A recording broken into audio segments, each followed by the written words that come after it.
Wahoo, hey, we're going to talk about endurance cycling today.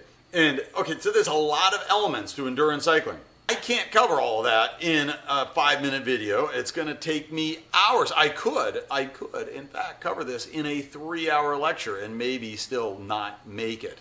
But I'm going to do it in pieces. I'm going to give you little bits here and there. And today we're going to talk about endurance psychology because really that ends up being the most important point. So the first thing I'm going to tell you is that I have heard people say that 75% of getting a long ride right is nutrition. And there's some validity to that. And I have heard people say that 75% of getting a long ride right is psychology. So if you get your head in the right place and you eat the right stuff, apparently you don't have to train because that's 150%. I mean, you could do it. You could do your ride 1.5 times. That's not completely true. Getting nutrition right is really important. Getting your training right is really important. And actually getting your training right is part of getting your psychology right. Because confidence that you can actually do this is really, really important. So let's start with the psychology. So why do you think that in the Tour de France, they have a special jersey that has the same statistics as the yellow jersey, which is the best accumulated time, the least amount of accumulated time for somebody under 25, whereas the yellow jersey is the best accumulated time for anybody in the race. The average age of the winner of Tour de France is 28.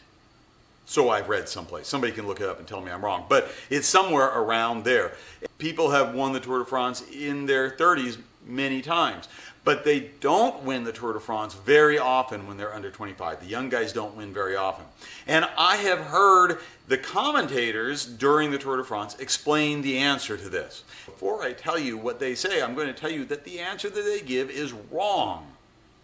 The answer they give is the body somehow changes as we get older, so that endurance is something that we do better as we get older. Physiologically, we are better at endurance as we get older. Okay, science has looked at that and that's crap. I mean, it's just not true.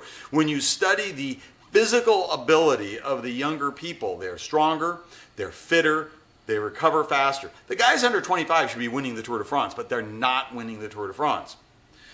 And I'm not suggesting that anybody who's watching this video is likely to go out and participate in, let alone win, the Tour de France. It's pretty elite, and you got to be a racer, and a lot of things I'm telling you are not going to be stuff you're probably interested in if that's who you are. But for everybody else who's riding, it's important to understand why this happens. When you get older, you get more endurance. And the reason it happens is entirely psychology. See, when you're 18, you're strong and you're fit and you can do a lot of things, but you've never had a whole lot of adversity. I mean, rarely somebody 18 has had a whole lot of adversity compared to somebody who's 30 or 40 or 50. We've just been through more of life and we can look at our experiences and make judgments of what we can do. So your brain is always trying to keep you from dying. That's kind of its primary job, is to keep you from being dead. And so when you go out and you do any number of things in your life, your brain says, this is really scary. You could die doing this, and makes you stop. And some of those things are challenging your metabolism to function at this super high level. You're burning tons of calories. Your brain says you could starve to death. Your heart rate is beating really fast for a long time. Your brain says you could fall over dead. You're out of breath. Your brain says you could suffocate. I mean, all these signals come to you. And another part of your brain has to say, this ain't no big deal. I mean, really, that's what has to happen. And how does that other part of your brain know this except with experience? And so you're out there doing some horrible thing, and it's the first time you've ever done it. And by some horrible thing, I mean something amazingly great, like succeeding up a huge climb or doing a super long ride. But it's hard. It just is. And it hurts when you're doing it, but it feels great when you're done. Not like pounding your head on a wall. Bam, bam, bam, bam, bam, bam, bam. Oh, it feels so good when I stop. Not that. But you get done and you feel this sense of accomplishment and you feel this joy and you feel the endorphins going through your body. It's so great to feel all of these feelings you do when you go out and you do something really difficult. But while you're doing it,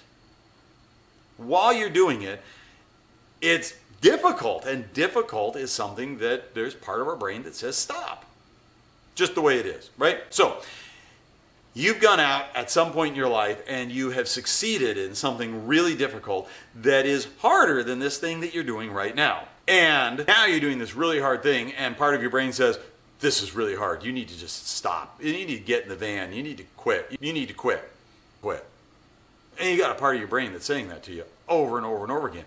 But you get this other part of your brain that says, oh man, this ain't nothing compared to this other thing that I did that was so much harder than this thing. Oh, I got this. No big deal. And that's really what endurance is. Honestly, that's what endurance is learning what you can do because you've done something and looking back and saying, oh yeah, I got this. I got this. And so when I say training is part of your psychology, that's what I'm talking about. Because sometimes in your training, you go out on a day and you don't get it. You don't. You have a really, really difficult hill in your training plan, and you go up that hill and you got to stop. It's not going to happen today. And that's not your event, that's your training. And you find out, oh, there seemed to be a limit there, right? But then you go out in your training plan and you go attack that hill again. And you go up it this time, go, wow, wait, I can do that. I just did this amazing thing, wow! Right, that's what you do.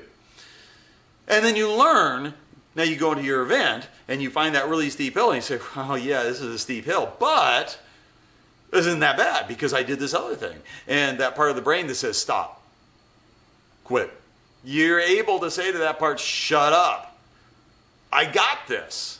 So that's really what endurance is, really. So you got to put together your training plan that gives you enough adversity that you fail a few times and go back and that you succeed in those places where you failed. That's how you build endurance.